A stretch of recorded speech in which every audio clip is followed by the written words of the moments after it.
An important operator is the selection operator.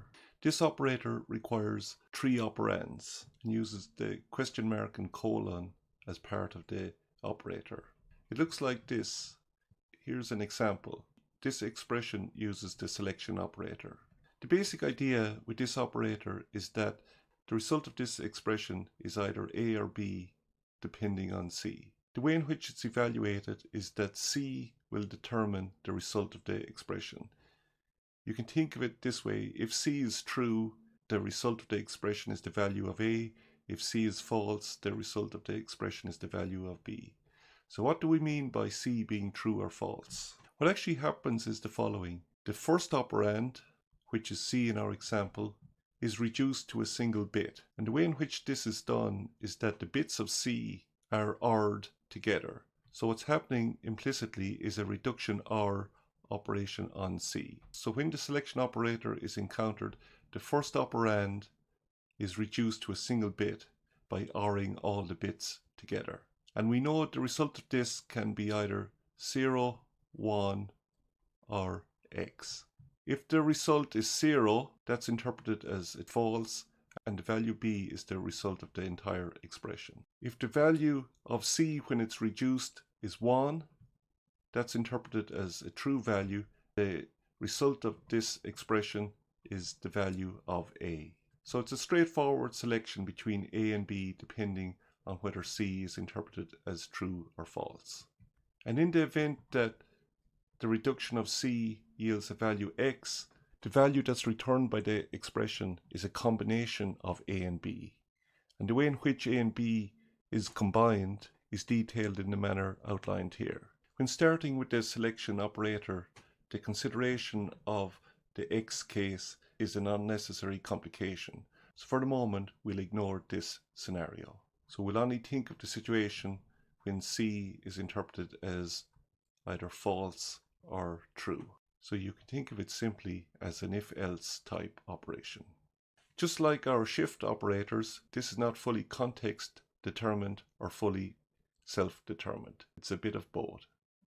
So what happens is that the output is context determined in the sense that it depends on A and B and other parts of the expression, thereby possibly requiring extensions to A and B.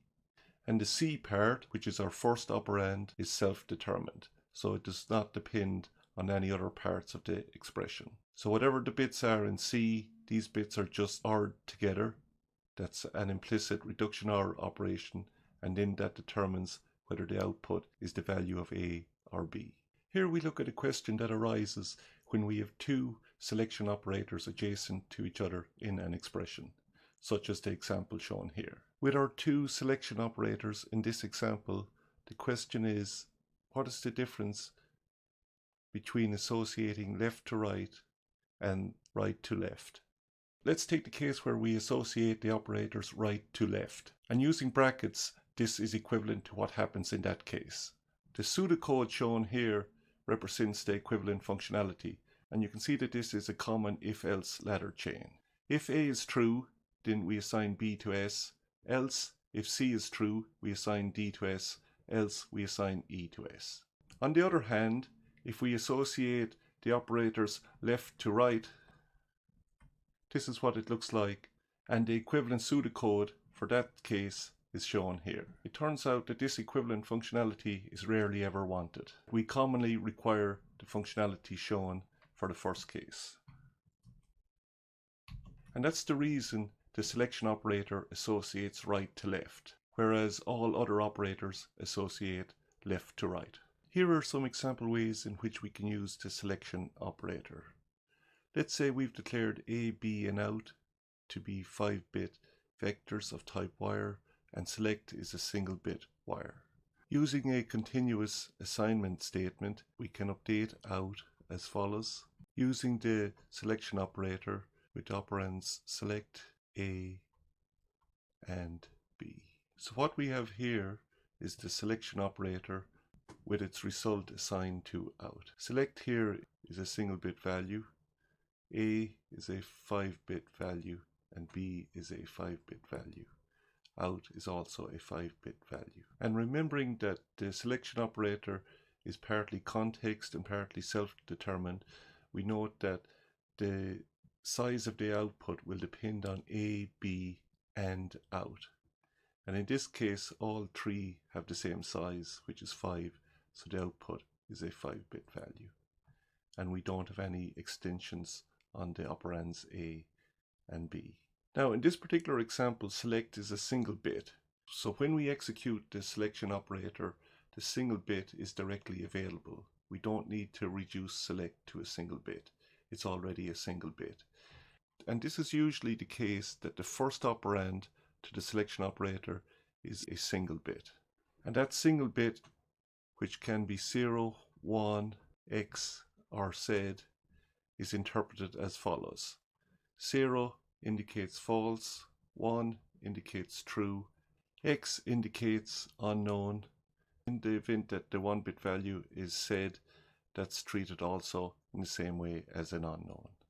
Let's just deal with the case of 0 and 1. So what happens in our example, if select has the value 0, the output will be the value given by B, and if select has the value 1, the output will be the value given by A. So what's actually happening is that we're modeling a very simple multiplexer with our selection operator. So what we have is the following.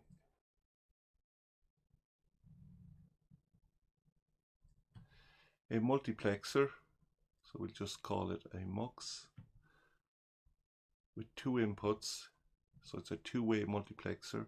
Our 2 inputs are A and B. In our example, each is a 5-bit value. We have another input. It's a single bit input, so it's just a single bit value, and this is our select input. And we have one output, which is out, and that's also a 5-bit value. So what happens is that the output is selected to be either A or B. To make it clear as to which output occurs, if select is 1, the output is A, and if select is 0, the output is B. Normally, we don't think about the expression tree when we use the selection operator. Instead, we think of the selection operator in terms of a two-way multiplexer. Let's look at another example. This time, our first operand for the selection operator is the result of this comparison. And we know when we use relational operators, the result is a single bit, a value 1, 0, or X. So this value again, for our purposes, can be a 1 or a 0. So what happens in this case is that with our selection operator, the first operand for the selection operator is the result of this comparison. And if A is greater than B, the result will be a 1, which means the selection operator result will be the value A, which is then assigned to out. If the result of our comparison with the relational operator is 0, the output from the selection operator is B, and the value B is assigned to out. So in this example, what we're actually doing is we're assigning the larger of A and B to out. And from a logic schematic perspective, it looks like this.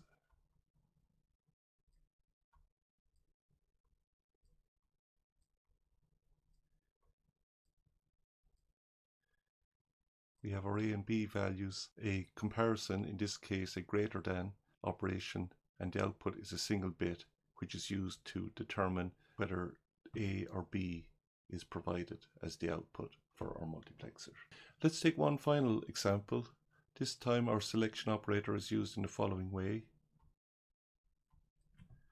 The first operand is A, second operand 5-B 1 0 1 1 1 colon 5-B 0 0 0 0 0.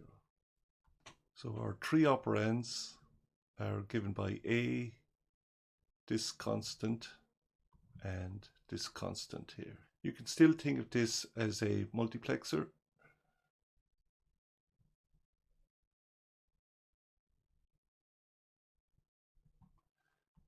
We have our 2 inputs.